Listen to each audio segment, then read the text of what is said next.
Okay guys, तो अब हम पढ़ने वाले हैं first law of thermodynamics. Okay, तो इसके अलावा आपके इस चैप्टर में केवल 2 वीडियोस और बचेंगे। सेकंड लॉ जो काफ़ी छोटी वीडियो बनेगी, बहुत ज़्यादा कुछ कंटेंट है नहीं सेकंड लॉ में। उसके बाद एक हीट ट्रांसफर जो वापस से एक छोटी वीडियो है, तो शायद मेरे को मर्ज भी कर सकता हूँ। पहले हम बात करने वाले अभी की चीज़ के बारे में। तो फर्स्ट लॉ ऑफ थर्मोडायनेमिक्स क्या है? Q equal to W plus U. ये है आपका फर्स्ट लॉ ऑफ थर्मोडायनेमिक्स। अब आप बोलोगे भैया ये W क्या होता है, U क्या होता है, Q क्या होता है? तो मैं पहले आपको समझाऊंगा ये क्या होता है, उसके बाद मैं बताऊंगा कि ये लॉ है क्या। तो सबसे पहले अपन पढ़ते हैं Q के बारे में, ठीक है। ये चलो Q हटाओ, पहले अपन बात करते हैं W की। W समझना सबसे आसान है।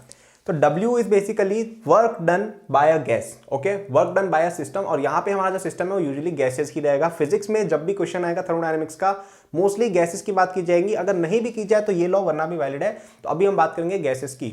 तो this is basically work done by a system. तो तुम्हारी जैसे कोई गैस भरी हुई है एक चेंबर में, या एक गैस है, ठीक है, कुछ एक वॉल्यूम उसने ऑक्यूपाई कर रखा है, V वॉल्यूम ले रखा है V1, और इसका प्रेशर है P1, ठीक है।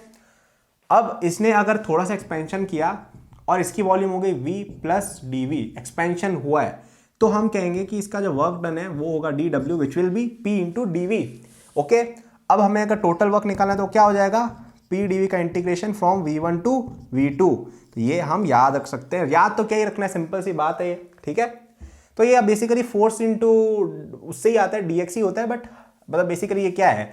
फोर्स इंटू DX को अपन ऐसे लिख सकते हैं, pressure into area into DX। तो A इंटू DX क्या होता है? DV। तो ये यहाँ से आया है बेसिकली, ठीक है। तो हमने क्या बोला कि अगर आपकी गैस एक्सपैंड हो रही है तो उसका वर्क डन होता है इतना, ठीक है। अब यहाँ पे अलग अलग कंडीशंस होती हैं, ठीक है। जैसे आपकी गैस अगर आइसोथर्मली एक्सपैंड हो रही है ना, आइसोथर्मली, देखो ये फॉर्मूला याद रखना है, उसके बाद सारे क्वेश्चन अपने आप निकलेंगे। अगर आइसोथर्मली एक्सपैंड हो रही है यानी टेम्परेचर कांस्टेंट है, T क्या होता है? PV बाय NR, ये कांस्टेंट यानी, ठीक है। तो अपन ऐसा लिख सकते हैं कि P equal to NRT by V। इसको कैसे लिख सकते हैं? NRT by V into DV का इंटीग्रेशन। तो अब यहां पे ध्यान से देखो, V नीचे आ रहा था, क्या हो जाएगा? NRT ln V2 by V1। तो ये कुछ लोग याद रखते हैं, ठीक है, याद रख सकते हो, याद रह जाए तो अच्छी बात है, डायरेक्ट निकलेगा आंसर। बट ये एक मिडिल क्लास फॉर्मूला है, मेन फॉर्मूला ये है। इसके बाद की चीज याद रखो तो अच्छा है, नहीं याद रखो तो इससे अपन कर सकते हैं। देखो 2 सेकंड लगे डेरिवेशन करने में, कोई ऐसी खतरनाक चीज तो थी नहीं। मैं ये क्यों कहता हूं? क्योंकि यहां से यहां जाना, एग्जामिनेशन में एक बार प्रैक्टिस, देखो तुम ये चीज याद रख के क्वेश्चन सॉल्व करना सीख जाओ, ठीक है। तो इससे क्या है कि तुम्हें याद क्या, एक फॉर्मूला करना पड़ गया। अब तुम ये फॉर्मूला याद करोगे तो उससे क्या होगा कि जब तुम क्वेश्चन प्रैक्टिस करोगे ना, तो तुम ये फॉर्मूला बार बार लगाओगे, ये चीज सोचोगे ही नहीं। ये चीज नहीं सोचोगे ना तो तुम्हें ये चीज याद नहीं रहेगी, और फिर तुम बेसिकली फॉर्मूले पे डिपेंडेंट हो जाओगे। अब मैं क्या करता था, मैं ये चीजें याद रखता था, फिर मैं क्वेश्चन बनाता। अब क्वेश्चन में इतने सारे लगा लिए 11th 12th में कि अपने आप ही मुझे याद हो गया कि ऐसा होता है, ठीक है। तो फॉर्मूले अपने आप याद हो जाए क्वेश्चन के थ्रू, वो बेटर है। बाकी बेसिक फॉर्मूले याद रखा करो। तो ये तो याद रखना ही रखना है, ये रख लो तो कोई बात नहीं, ठीक है। तो ये हो गया एक चीज। अब अलग अलग कंडीशंस होती हैं। आइसो जैसे बारिक है, आइसो बार का मतलब होता है प्रेशर कांस्टेंट, ठीक है। तो प्रेशर कांस्टेंट अगर है तो क्या हो जाएगा? P कांस्टेंट रहेगा तो P इंटू डेल्टा V हो जाएगा, ये डायरेक्ट, ठीक है। अगर V कांस्टेंट है तो क्या होगा? तो 0, क्योंकि DV 0 हो जाएगा, V कांस्टेंट है तो। समझ रहे हो? तो प्रेजेंस ऑफ माइंड भी रखनी है। तो ये हो गया work done by a gas. Okay, ये हो गया वर्क का फॉर्मूला। अब यहाँ पे हमें ये याद रखना है एक और चीज, कि तुम्हारी जैसे कोई गैस है, उसका प्रेशर वर्सेस वॉल्यूम ग्राफ दे रखा है, वो ऐसा ऐसा कुछ है। तो तुम्हें याद हो तो ये PdV कुछ और भी मैंने बताया था पहली वीडियोस में। मैंने बोला था कि PdV बताता है एरिया अंडर अ ग्राफ। तो अगर ये V1 से V2 गया है तो ये जो एरिया है ना, ये भी आपका वर्क होता है। इस पे बेस्ड क्वेश्चंस आएंगे जो मैं लास्ट में कराऊंगा, जब आपको मैं फर्स्ट लॉ समझा चुका हूँ कि ये कैसे यूज करते हैं, तब हम देखेंगे ये क्वेश्चंस कैसे होते हैं। तो ये हमने निकाल लिया है। अब यहां पे हमें एक चीज ये नोट करनी है कि वर्क जो होता है ना, वर्क, उसको पॉजिटिव हम तब मानते हैं जब गैस एक्सपैंड भी हो, तब हम बोलते हैं work done by a gas is positive. अब तुम ये सोच भी सकते हो कि work done by a gas है तो गैस काम कब करेगी? जब वो हिलेगी, बाहर की तरफ जाएगी, तो work done by a gas positive तब लेंगे।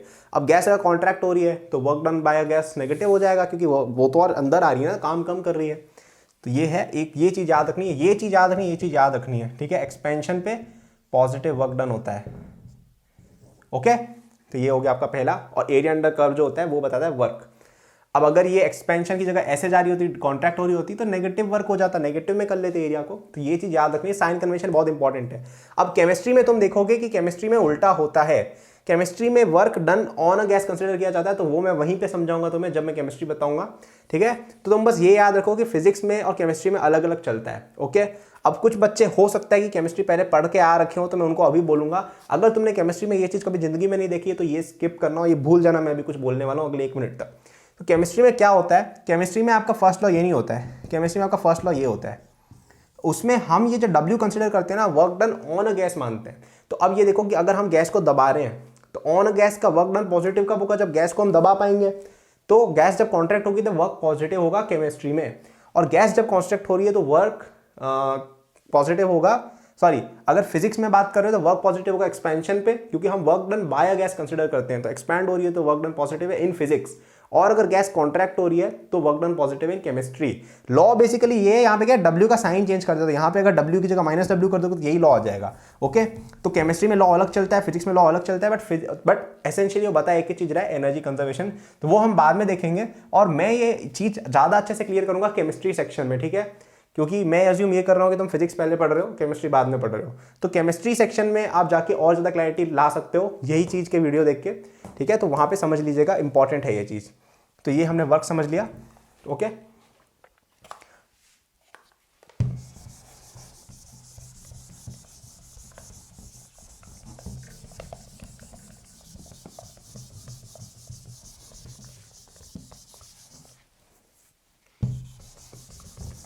अब हम बात करते हैं, वर्क हमने समझ लिया, अब हम बात करते हैं यू की, ठीक है। यू क्या होता है, यू होता है internal energy of a gas या सब्सटेंस, ठीक है। Internal energy of a substance, यहाँ पे हम गैस की बात करने वाले हैं क्योंकि गैस पे हम स्टडी करेंगे। Internal energy of substance basically ये बताता है उसके पार्टिकल्स में गर्मी की वजह से कितनी एनर्जी है इंटरनली। तो मैंने तुम्हें याद हो तो मैंने तुम्हें बताया था गैस है तो उसकी kinetic energy due to translation को मैंने बोला था 12 mv/m²। तो उस तरह की बातें हम कर रहे हैं, मूवमेंट की बात नहीं कर रहे हैं हम, यहाँ बात कर रहे हैं इंटरनल एनर्जी की, ओके। ये बेसिकली टेम्परेचर की वजह से आती है। तो अगर आपके सब्सटेंस में टेम्परेचर है उसमें इंटरनल एनर्जी होगी, तो अब इंटरनल एनर्जी निकालने के फॉर्मूले होते हैं, okay. Internal energy of a या ऐसे लिखते हैं अपन, okay. Internal energy of 1 mole of a gas is given by FRT/2। अब ये F क्या मैं बताऊंगा तो चिंता मत करना, या FNRT/2 लिख सकते हैं अगर आपके पास n मोल्स हैं तो। अब ये F क्या है बताता हूं, चिंता मत करो, ओके। तो 1 मोल ऑफ अ गैस की इतनी होती है इंटरनल एनर्जी, n मोल्स है तो n से मल्टीप्लाई कर दो। अब ये F क्या होता है, तो F की value for a monoatomic gas होती है 3 for mono, F = 5 for diatomic gas, ठीक है। और अगर तुम्हारी डाई एटॉमिक गैस दे रखी है और उसका टेम्परेचर लेट से आपने हाई कर रखा है बहुत ज़्यादा, तो 7 हो जाता है, इफ T इंक्रीजेस बहुत ज़्यादा, 3 हो जाता है अगर T बहुत कम हो जाता है। बहुत हाई का मतलब क्या है, बहुत हाई का मतलब क्वेश्चन में दे रखा होगा कि टेम्परेचर बहुत ज़्यादा हाई करके दे रखा है, ठीक है, ऐसा एक्सप्लिसिटली मेंशन होगा, तभी आपको डाई एटॉमिक गैस का F7 लेना है। अगर आपको बोल रखा है कि बहुत कम टेम्परेचर दे रखा है, क्या 0 या 1 केल्विन है, ठीक है, तो ऐसा दे रखा है आपको एक्सप्लिसिटली कि यार कम टेम्परेचर मानना है इसे, तो ही आपको इसको 3 करना है। क्वेश्चन में कभी खुद से अज्यूम नहीं कर लेना है। क्वेश्चन में जैसे तुम्हें ऐसा भी दे दिया ना कि 4000 डिग्री केल्विन है, ठीक है, तो ऐसे केस में आप चलो ठीक है फिर भी 7 रख के देख सकते हो ऑप्शन आ रहा है कि नहीं आ रहा है। बट एक्सप्लिसिटली अगर नहीं दे रखा है कि टेम्परेचर हाई है, अब कुछ लोग तो जैसे 40 डिग्री सेल्सियस को हाई बोल देंगे कि यार राजस्थान में होता है 40, तो ऐसा नहीं होता है। फिजिक्स में 40 डिग्री हाई नहीं मानते, हाई मानेंगे 10,000 केल्विन, 50,000 केल्विन, ऐसे केल्विन को हाई मानेंगे, ठीक है। अब जैसे लो टेम्परेचर तो -10 डिग्री पे मत लगा देना ये सब फंडे, ये सब कब लगता है जब 1 या 2 केल्विन टेम्परेचर को, ओके। अब केल्विन का मैंने नहीं बताया, तो केल्विन बेसिकली होता है degree Celsius plus 273, okay. Kelvin एक टेम्परेचर का स्केल है जो अपन यूज करते हैं थर्मोडायनेमिक्स में या गैस की स्टडी में। तो मैंने अब तक जितने भी तुम्हें फॉर्मूले बताया ना, उसमें टेम्परेचर केल्विन में डालना है, डिग्री सेल्सियस कहीं पे भी यूज नहीं करना है, डिग्री सेल्सियस काम का है ही नहीं, हर चीज केल्विन में करो फिजिक्स में। तो जैसे तुम्हारा टेम्परेचर 10 डिग्री सेल्सियस है तो हम उसको बोलेंगे 283 केल्विन, ठीक है, तो ये अपन कर सकते हैं। और केल्विन का जो टेम्परेचर है वो 0 से कम कभी हो ही नहीं सकता, पॉसिबल ही नहीं है। Max to max lowest temperature 0 होता है, जिसको एब्सोल्यूट 0 कहा जाता है, वो भी अचीव करने में बहुत मौत आ जाती है। तो 0 भी अचीव नहीं होता है यूजुअली, 0.1 0.2 इससे ज़्यादा यूजुअली नीचे साइंटिस्ट, मतलब 10⁻⁻5 या -6 का मैंने सुना हुआ है, 1-2 फिजिक्स लैब की लेबोरेटरी रिसर्च में हुआ था, बट इससे ज़्यादा कुछ नहीं होता है, ओके। तो यहाँ पे अपन ये सब चीज़ें याद रखेंगे। तो मैंने क्या क्या बताया मैंने तुम्हें बताया वर्क क्या होता है, मैंने तुम्हें बताया इंटरनल एनर्जी क्या होता है। इंटरनल एनर्जी मैंने बताया कि इसका फॉर्मूला होता है F RT/2 फॉर 1 मोल, और F की value for monoatomic gas, monoatomic gas यानी कि हीलियम हो गया जैसे, उसके लिए होती है 3। ओके, डायएटॉमिक गैस जैसे H2 हो गई तो उसके लिए होती है 5। और अगर टेम्परेचर बहुत हाई हो तो उसको 7 मान लेते हैं, अगर टेम्परेचर बहुत कम है तो 3 हो जाता है। और अगर तुम्हारी गैस ट्राई एटॉमिक है या क्वार्टर एटॉमिक है या बहुत अजीब सी गैस है ना, उसका वैसे निकालना पड़ता है, बट आप कभी कभी 6 यूज कर सकते हो। ओके, अब ये इन्फॉर्मेशन तुम भूल जाओ, मैंने ऐसा कुछ बोला था, बट कभी क्वेश्चन आ जाए तो मैंने बता दिया है। अब ये F क्या है मैं तुम्हें ब्रीफली बता देता हूँ। ओके, बट F क्या है वो मैं बता रहा हूँ क्यों, क्योंकि यार मैं ऐसा नहीं चाहता कि तुम लोग ये जाने भी ना चला जाओ भाई, क्वेश्चन सॉल्व करने में ये काम आता है बस, बाकी काम का कुछ है ही नहीं। F क्या होता है, अब मैं तुम्हें F बताता हूँ क्या होता है। ठीक है, अभी तक सब बच्चे समझ जाएं, उसके बाद ही आगे बढ़ेंगे। फॉर्मूला याद कर लो इंटरनल एनर्जी का, F की वैल्यूज क्या होती है मैंने बता दी किसके लिए। तो F क्या होता है, तो तुम्हारे पास कोई गैस है ना, देखो कोई भी पार्टिकल जो है ना दुनिया में, जैसे ये अपन डस्टर लेते हैं, इसके मूवमेंट के 4-5 तरीके हो सकते हैं। पहला क्या हो सकता है, मैंने तुम्हें बताया था कि रोटेशन, ये मैंने तुम्हें बताया होगा जब मैं प्रोजेक्टाइल पढ़ा रहा हूँ तब। एक तो ट्रांसलेशन, कि ऐसे ऐसे ऐसे 3 डायमेंशन में घूम रहा है, तो 3 वेज ऑफ मोशन होते हैं ट्रांसलेशन में। ठीक है, एक होता है एक्स का मोशन, एक होता है वाई का मोशन, एक होता है जेड का मोशन, एक होता है आपका रोटेशन। ठीक है, तो रोटेशन यूजुअली अब डिपेंड करता है कि ऑब्जेक्ट कैसा है। जैसे ये ऑब्जेक्ट है, इसका सिग्निफिकेंट रोटेशन 2 तरह हो सकता है, एक ऐसे हो सकता है, एक ऐसे हो सकता है, और एक ऐसे हो सकता है। अब ऐसे वाले को हम, ये पेन देखो, पेन के केस में रोटेशन कैसे हो सकता है, एक तो ऐसे हो सकता है इस एक्सिस के अलॉन्ग, एक ऐसे हो सकता है, एक देखो एक ऐसे हो सकता है, एक हो सकता है ऐसे, और एक हो सकता है ऐसे। इसके अलावा और कोई एक्सिस है नहीं परपेंडिकुलर देखे तो। अब ये वाली एक्सिस इसका मोमेंट ऑफ इनर्शिया बहुत कम होगा, क्यों, क्योंकि मास का डिस्ट्रीब्यूशन एक्सिस के अलॉन्ग ही है ना। मोमेंट ऑफ इनर्शिया ज़्यादा होगा इस डायरेक्शन में और इस डायरेक्शन में, क्यों, क्योंकि मोमेंट ऑफ इनर्शिया ये बता रहा है mr²। तो अब जैसे ये वाला रोटेशन देखो तो इसमें ये r कितना बड़ा है, तो ये mr² बड़ा आएगा यूजुअली। अब तुम ऐसे वाला रोटेशन देखो तो ये r कितना छोटा है इन पार्टिकल्स का, देखो समझ रहे हो, mr², तो इतना इतना सा r है इनका, तो ये ज़्यादा mi होगा नहीं इसका। तो हम ये बोलते हैं कि रोटेशन में यूजुअली अगर आपका ऐसा डायटोमिक पार्टिकल है ना, तो उसमें एक एक्सिस ऐसे घूम सकता है, एक एक्सिस ये ऐसे घूम सकता है, और ऐसे वाला जो रोटेशन हो रहा है ना उसका mi बहुत कम होता है, तो हम बोलते हैं 2 डिग्री रोटेशन की होती है। मतलब बेसिकली कितने तरीके से मूवमेंट हो सकता है। ठीक है, अब एक और होता है वाइब्रेशन। तो वाइब्रेशन अब 2 तरह का हो सकता है, एक हो सकता है वाइब्रेशन ऐसे ऐसे ऐसे ऐसे, ठीक है, ये एक वाइब्रेशन हो सकता है, एक और वाइब्रेशन इसका ऐसे ऐसे ऐसे हो सकता है, या ऐसे ऐसे मान सकते हो। तो वो साइंटिस्ट लोगों ने स्टडी की तो उससे आया कि वाइब्रेशन करने के 2 तरीके होते हैं। ओके, तो ये हो गया आपका F। ठीक है, F ये होता है। अब देखो साइंटिस्ट लोगों ने देखा कि तुम्हारा टेम्परेचर अगर नॉर्मल टेम्परेचर मतलब -50 डिग्री हो गया, 0 डिग्री हो गया, 100 डिग्री हो गया, 200 डिग्री हो गया सेल्सियस में, ठीक है, केल्विन में बात करते हैं, मैं सेल्सियस में बताऊं तुम लोगों को ज़्यादा समझ में आएगा। तो ऐसे में साइंटिस्ट लोगों ने ऑब्जर्व किया कि यार बहुत ज़्यादा इसमें फ़र्क नहीं पड़ता है, और ये वाइब्रेशन वाली डिग्री फ्रीज रहती है नॉर्मल टेम्परेचर पे, ये होती ही नहीं है। तो हम क्या करेंगे, F की वैल्यू 5 ले लेंगे, जैसा मैंने बताया था डायटोमिक के लिए। ओके, अब अगर तुम्हारा मोनोएटॉमिक पार्टिकल कंसिडर करो, मोनोएटॉमिक जैसे मैं क्या बताऊँ, हाँ जैसे ये, ठीक है, इसको तुम मान लो पॉइंट है, तो ये केवल ऐसे ऐसे ऐसे इधर उधर जा सकता है, घूम सकता है। रोटेशन का इसका तीनों तरफ मोमेंट ऑफ इनर्शिया इतना छोटा है क्योंकि हम पॉइंट पार्टिकल मानते हैं मास को, है ना, केटीजी में हम पॉइंट पार्टिकल मानते हैं, तो एक पॉइंट का क्या ही रोटेशन होगा, है ना। अब यहाँ पे तो डायटोमिक गैस थी तो उसका रोटेशन ऐसे हो सकता था, ऐसे ऐसे, हाँ ऐसे हो सकता था। अब पॉइंट अगर है उसका क्या रोटेशन होगा, तो mi बहुत छोटा है क्योंकि r बहुत छोटा है, r हमने 0 ले रखा है एक तरह से, तो उसके केस में ये भी नहीं होती है, तो इसलिए F3 आ जाता है मोनोएटॉमिक के केस में। अगर डायटोमिक गैस है तो मैंने बताया 2 तरीके से रोटेशन हो सकता है, तो अपन ये दोनों इंक्लूड करते हैं। अगर टेम्परेचर हाई हो जाए डायटोमिक के केस में, टेम्परेचर बहुत हाई हो जाए तो क्या होगा, तो हम बोलेंगे कि वाइब्रेशनल डिग्री भी एक्टिवेट हो जाती है और 7 हो जाता है F। ये कब होगा, जब टेम्परेचर बहुत ज़्यादा हाई है, 5000 केल्विन, 7000 केल्विन, यूँ जब सन या स्टार्स के अंदर आप गैसेस की बात करो ना, वहाँ पे लेना होता है। तो वो यूजुअली क्वेश्चन में लिख देते हैं कि टेम्परेचर इज़ वेरी हाई, तो उसका मतलब यही होता है कि वाइब्रेशन एक्टिवेट कर दो, ठीक है। और मेरा तो कहना ये है कि एक बार 5 और 7 दोनों निकाल के देखो, जो ऑप्शन में हो वो करो। अगर दे रखा है कि हाई टेम्परेचर तो 7 करना है, पर ये थोड़ा कॉन्ट्रोवर्शियल रहता है, अलग अलग जगह आपको अलग बताया जाता है। तो मैं तो ये बोलूँगा कि यार जब हाई टेम्परेचर दिया हो तो 7 लेके कर लो। अब देखो अलग अलग कोचिंग में जाओगे तो अलग अलग चीज़ें बताएंगे, ये कोई फिक्स चीज़ नहीं है, ये कॉन्ट्रोवर्शियल है, टॉपिक ऑफ डिस्कशन है। तो अब इसमें ऐसे 1-2 क्वेश्चन कभी गलत होंगे, ठीक है, क्योंकि देखो एक एक्स कोचिंग में अलग बता रखा है, एक वाई कोचिंग में अलग बता रखा है। एक्स वाला बच्चा ए ऑप्शन करके आएगा, वाई वाला बच्चा बी ऑप्शन करके आएगा।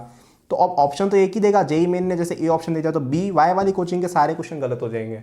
बच्चे फिर कोचिंग को ऐसा बोलने आ सकते हैं कि भैया आपने गलत बताया, तो वो चीज़ नहीं होती है। क्यों? पहली बात जेई ऐसे क्वेश्चन डालने का अवॉइड करता है, दूसरी बात फिर भी अगर डाल दिया जाए ना तो ये सब होता है, एक दो क्वेश्चन इधर उधर होते हैं, ठीक है। अब ऐसा होगा कि कोई और क्वेश्चन होगा जिसमें वाई का सही होगा, ए का गलत होगा, तो वो सब होगा, उसकी चिंता मत करा करो बहुत ज़्यादा, ठीक है। तो अभी के लिए अगर तुम ये कोर्स देखना चाहते हो तो मैं कहूँगा हाई टेम्परेचर दिया है तो 7 मानो, क्योंकि वो सही चीज़ है। अब अगर तुम्हें दे रखा है कि टेम्परेचर बहुत कम है तो डायटोमिक के केस में क्या होगा, वाइब्रेशन तो फ्रीज होती है ऑलरेडी, रोटेशन भी फ्रीज हो जाती है। अगर तुम्हारा, अब तुम ऐसे सोचो ना कि जैसे पार्टिकल्स का टेम्परेचर बहुत कम है तो यार ये ऐसे ऐसे तो चलो जाएगा जो जाएगा, अब यार ये रोटेट होने के लिए इसको दम नहीं लगाना पड़ेगा थोड़ा, तो यार क्या रजाई ओढ़ के बैठ जाता है, ऐसा सोच लो, तो ये रोटेट करना बंद कर देता है तो केवल 3 रह जाती है। तो ये आपका एक्सप्लेनेशन था। अब मैंने क्यों बोला कि पॉलीएटॉमिक के केस में 6 होती है वो समझो, ठीक है। अब जैसे तुम्हारा कार्बन, जैसे कोई ऐसा मानो, जैसे ऐसा कोई तुम्हारे पास मॉलिक्यूल है, ठीक है, पॉलीएटॉमिक है, इसके रोटेशन कैसे कैसे हो सकता है, इसका रोटेशन एक ऐसे हो सकता है, ठीक है, एक इस एक्सिस के अलॉन्ग हो सकता है, एक हो सकता है इस एक्सिस के अलॉन्ग, एक हो सकता है इस एक्सिस के अलॉन्ग, तो 3 तरह के रोटेशन की मोड पॉसिबल है, तो यहाँ पे 3 आ जाता है, तो 3 तो ये ट्रांसलेशन है ही और 3 रोटेशन, तो इसलिए मैं कह रहा हूँ कभी कभी 6 चल जाता है, कभी कभी, ओके। और वाइब्रेशन की तो यार, वाइब्रेशन की देखो ऐसा कोई पूछने नहीं वाला कि पॉलीएटॉमिक को वाइब्रेट भी करा दिया, वो सब कोई नहीं पूछता है, बट उसके केस में आपको फिर वो निकालना पड़ेगा, ठीक है। इसका ये थोड़ा डिबेट का टॉपिक है, वाइब्रेशन में इसीलिए घुसते ही नहीं है जेई वाले, ठीक है। अब जैसे कभी कभी क्या होता है कि आपने जैसे ये चीज़ याद रख ली कि 6 होता है, भैया ने बोला था, तो जैसे CO2 का मॉलिक्यूल ऐसा दिखता है, ठीक है, CO2 का मॉलिक्यूल लगभग ऐसा दिखता है, तो ऐसे केस में इसके अंदर वाइब्रेशन देखो, तो इसमें देखो 3 तो ट्रांसलेशन डिग्री होती है, रोटेशन एक इसका ऐसे हो सकता है, ठीक है, एक हो सकता है एक इस एक्सिस के अलॉन्ग हो सकता है, एक इस एक्सिस के अलॉन्ग हो सकता है, लेकिन जब ये एक्सिस दोगे तो इसमें तो वापस कम एमआई हो गया क्योंकि ये बेंट नहीं है, तो इसलिए इसमें ट्रांसलेशन डिग्री 2 ही हो जाएगी रोटेशन की, ओके। तो इसलिए मैं कह रहा था कि यार ये चीज़ थोड़ी कॉन्ट्रोवर्शियल है, अलग अलग होता है, तो इसलिए पॉलीएटॉमिक में यूजुअली नहीं घुसते हैं, फिर भी घुस जाए तो मैंने बता दिया कि स्ट्रक्चर बना के तुम देख सकते हो, बस इससे ज़्यादा नहीं जानना है एफ के बारे में। एफ बस ये याद रखो, मोनोएटॉमिक गैस है तो 3 होगा, डायएटॉमिक गैस है तो 5 होगा, टेम्परेचर हाई कर दे डायएटॉमिक गैस में बहुत ज़्यादा, उसमें लिख देंगे क्वेश्चन में कि 10-15 हज़ार केल्विन कर दिया या ऐसा कुछ किया है, तो ही आपको कंसिडर करना है। और पहली बात ऐसा क्वेश्चन आएगा नहीं क्योंकि 10-15 हज़ार केल्विन पे मॉलिक्यूल्स ही डिसोसिएट हो जाते हैं, तो तुम्हारी जो पॉलीएटॉमिक गैस है ना वो मोनोएटॉमिक बन के रह जाएगी, तो इसलिए ऐसे कॉन्ट्रोवर्शियल क्वेश्चन में जे घुसेगा ही नहीं। तो F=3 for mono, F=5 for die, बस इसके अलावा कुछ यहाँ ध्यान नहीं रखना है।